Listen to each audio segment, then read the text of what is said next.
Hi, I'm Bob. Welcome back to the Economics in Real Life series.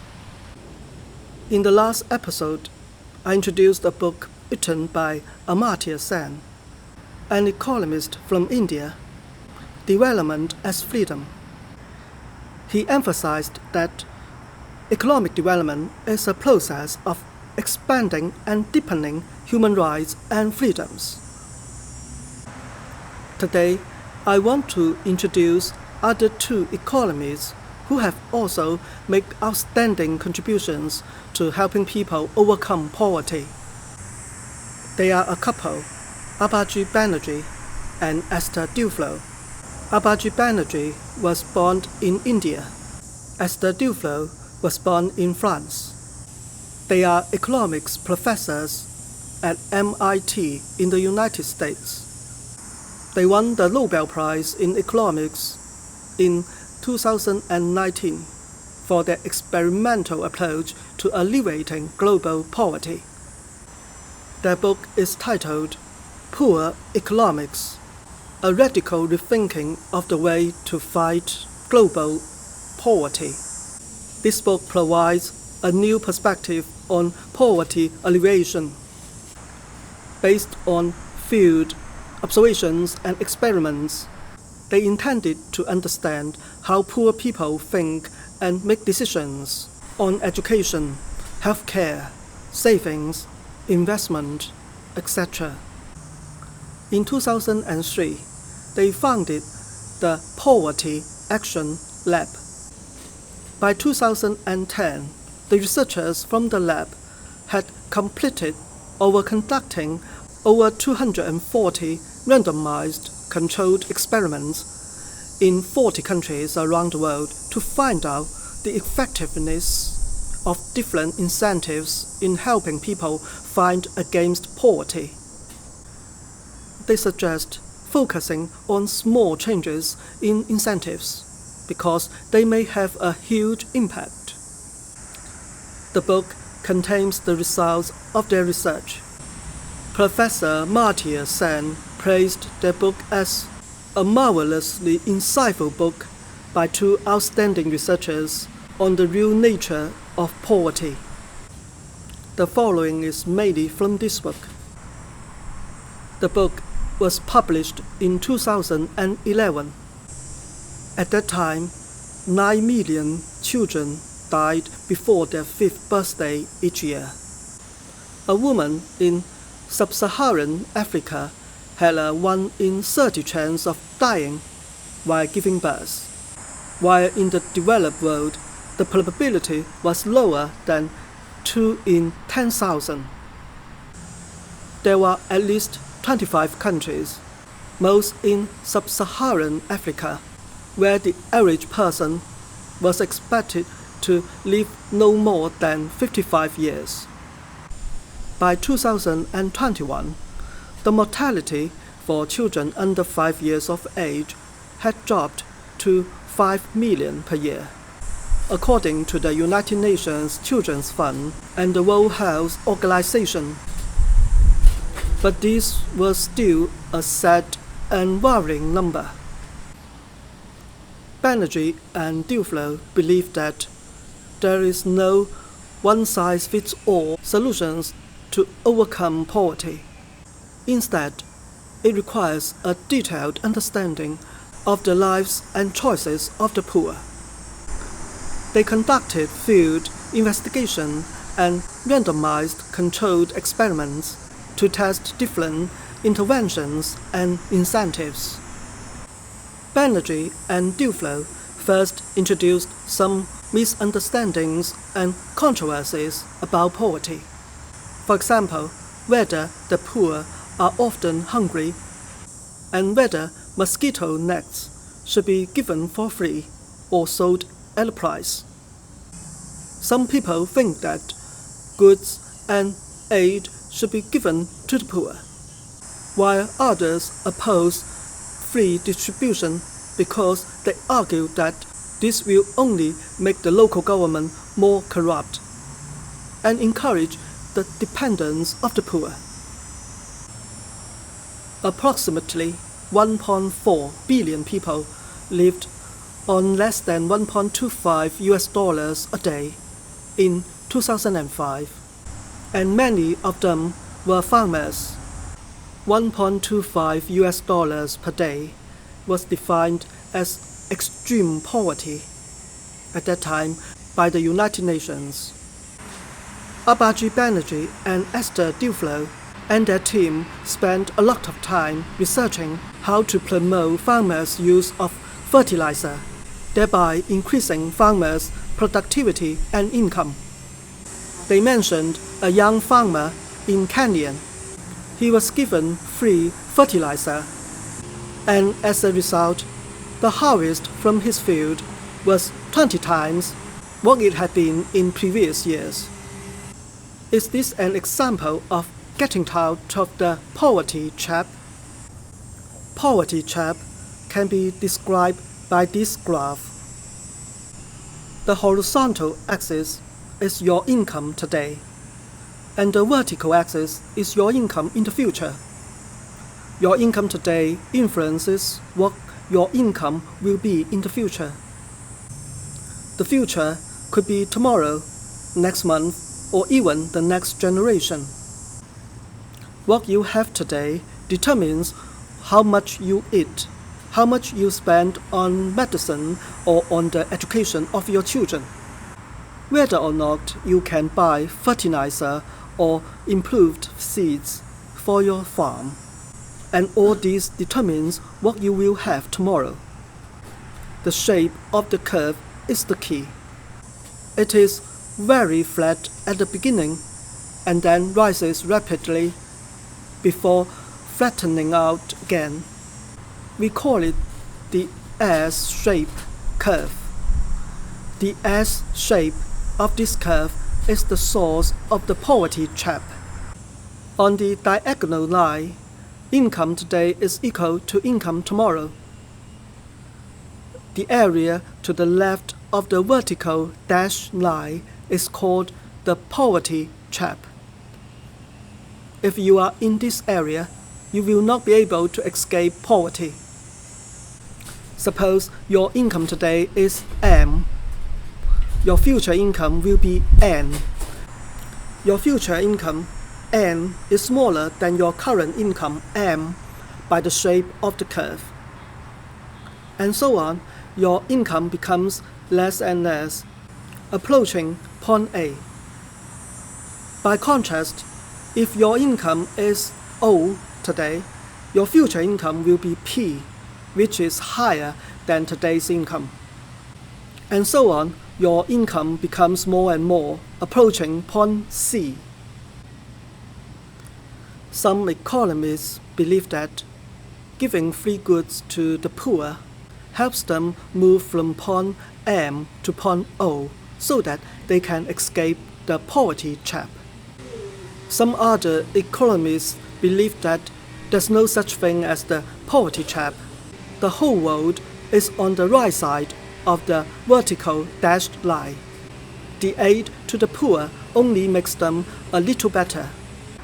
Anyway, they would accumulate wealth even without the aid.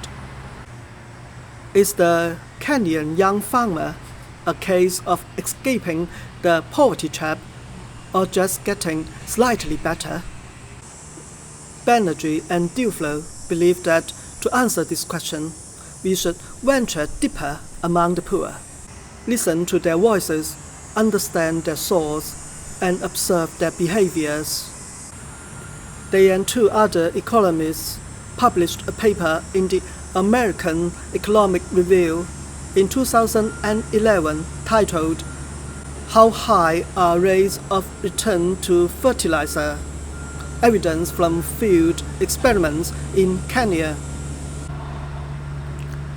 They used the randomized control experiment method to test the impact of different policy interventions and incentives on the use of fertilizer by poor farmers. They carried out 4 controlled experiments with 4 different amounts of fertilizer and time of application. They found that some interventions are profitable and some were not. If the fertilizer was used correctly, the farmers' net income would increase by more than 15%. The farmers did not use or used less fertilizer for various reasons. These reasons include the inclination to procrastinate, cultural bias, and lack of information, credit, and trust. Their experiments also suggest that fertilizer is not necessarily easy to use correctly and may not be profitable for many farmers who do not use the right quantity. One important factor that causes poverty is the health problem.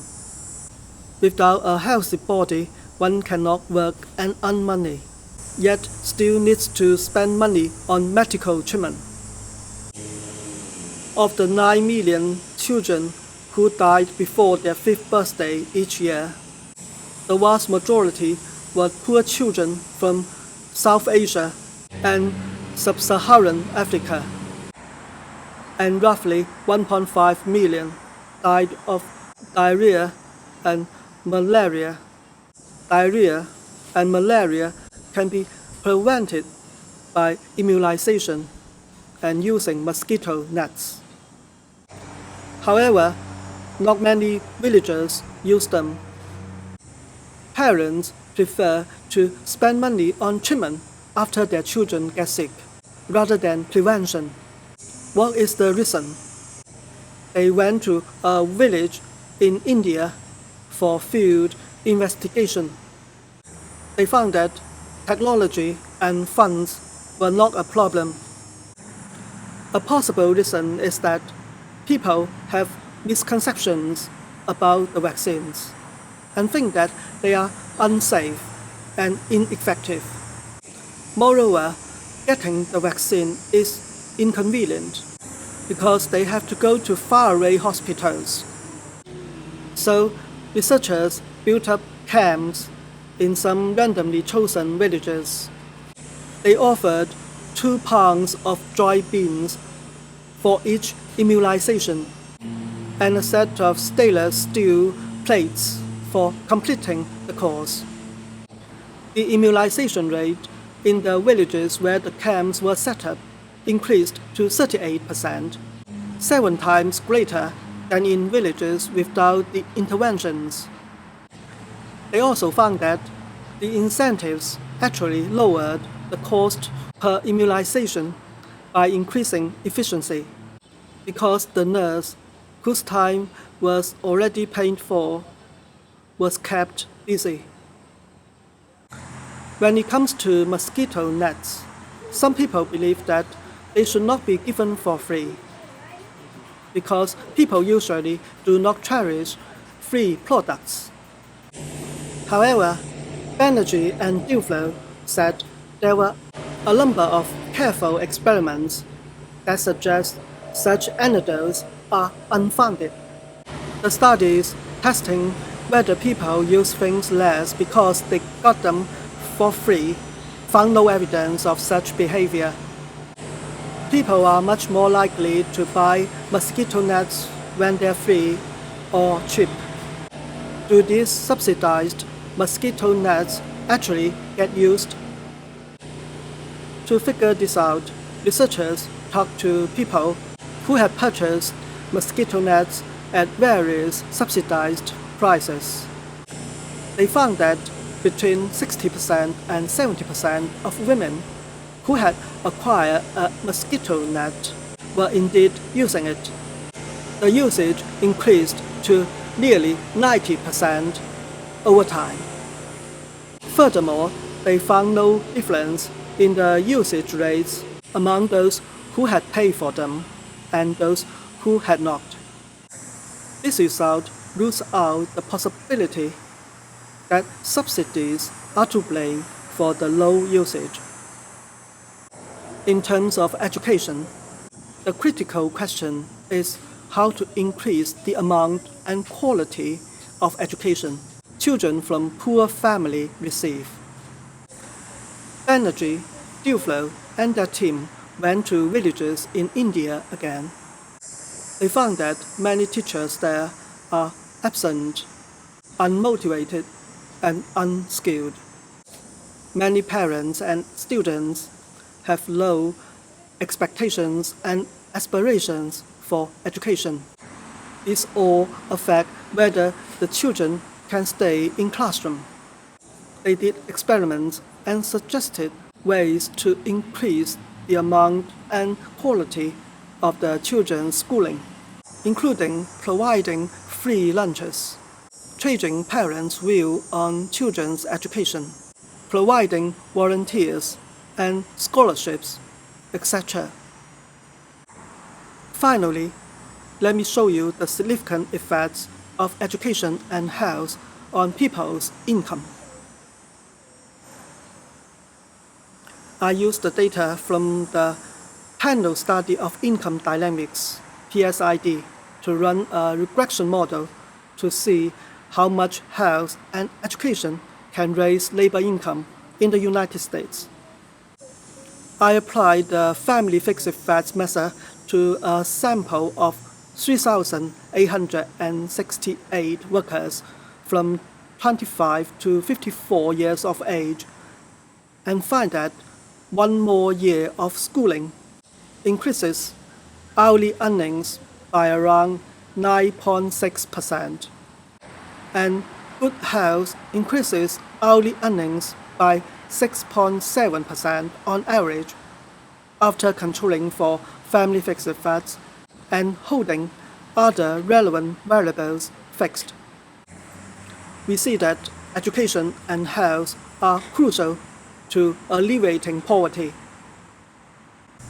Health and education for the poor not only increase their incomes, but also have beneficial effects on the other aspects of their lives.